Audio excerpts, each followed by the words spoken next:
Hello, friends. Welcome to this video on how to find the largest files in Windows 10. If you've been grappling with low storage space on your PC. Now, let's get started. First things first, open File Explorer. Click on the View tab and then select Options on the right side. In the Folder Options box, click on the View tab. In the Advanced Settings, select the radio button to show hidden files, folders, and drives. Click Apply and then OK.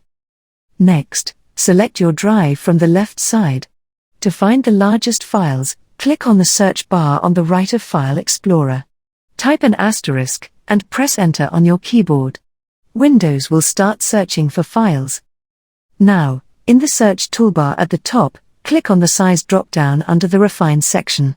Here, you can choose different file size ranges.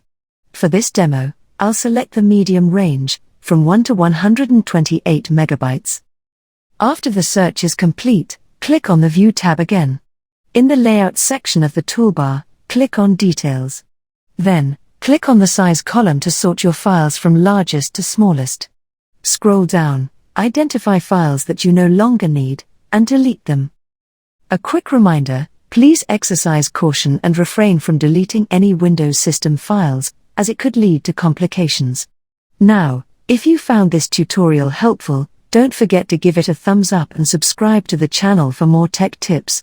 Thank you for watching.